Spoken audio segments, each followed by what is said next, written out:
Introduction to the Book of Daniel. Kidnapped.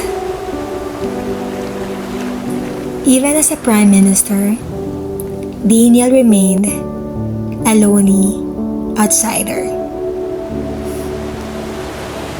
Daniel resolved not to defile himself with the royal food and wine, and he asked the chief official for permission not to defile himself this way. It's according to chapter 1, verse 8. As a young man, Daniel could have anticipated an outstanding future in Jerusalem. He came from a prominent family and he had a first-rate mind, according to chapter 1, verse 4. But when the Babylonian army dragged him captive to a faraway country, they didn't ask him about his plans and dreams. True, the Babylonians recognized Daniel's potential and put him in the top civil service training program. But even the study material was distasteful to a Jew, for it covered sorcery, magic, and a pagan multi-god religion.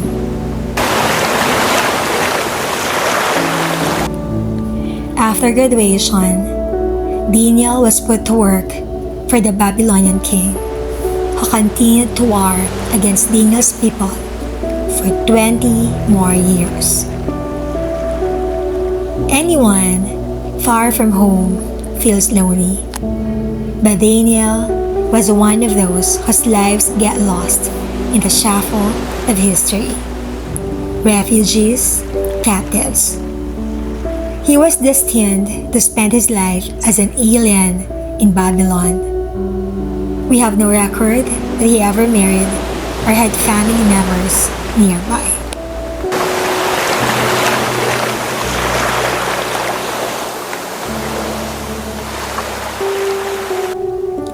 Great personal courage. Through his ability and God's blessing, he rose to the post of Prime Minister of Babylon. Yet, he remained an outsider. The higher he rose, the more prominent a target he became. Babylonians resented his foreign background and his political success. Their plots put him under pressure to compromise his faith, to fit in, to bend his principles. His life was often at risk. Daniel's career near the top lasted at least 66 years, so that by the time he was thrown into the lion's den, according to chapter 6, he must have been in his 80s. Throughout these years, he labored with great effectiveness for Babylon. He was respectful and diligent, even though working for pagan kings.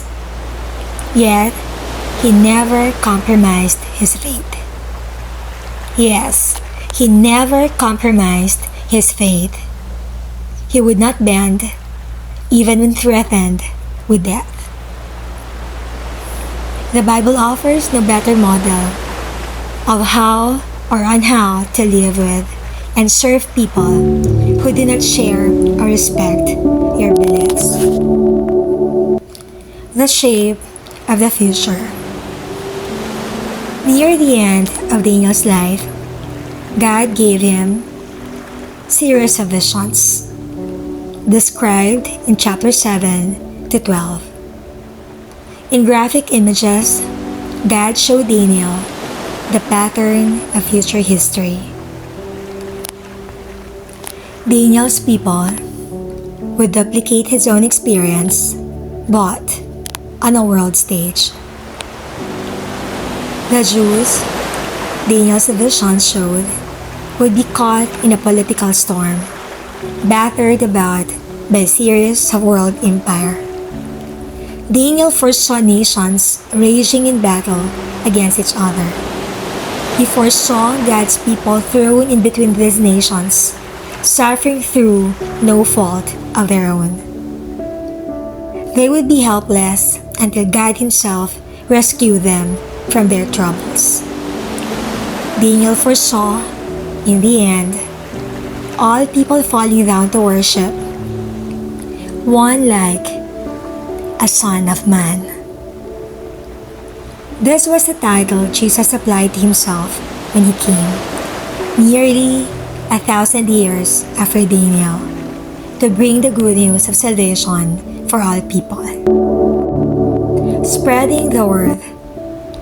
Daniel's people had thought of God in terms of their own small community, their own capital city, and the temple there. Not only were the Jews God's chosen people, but they tended to think, or they had a tendency to think, that they held exclusive rights to Him or of Him. But God had never intended His blessings to stop with the Jews. He had the world in mind. At the time He called Abraham, He had promised that through Abraham's offspring, He would bless the whole earth. According to Genesis chapter 12, verse 3. The Jews had found it difficult enough to keep their own faith, let alone spread it to others.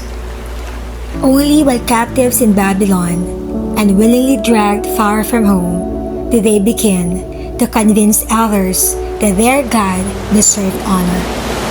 The proclamations Nebuchadnezzar and Darius made because of Daniel, according to chapter 4 verses 2 to 3 and chapter 6 verses 26 to 27, honored God more than anything a king of Judah had done in years. How to read Daniel. Daniel breaks into two parts. It's quite different from the other.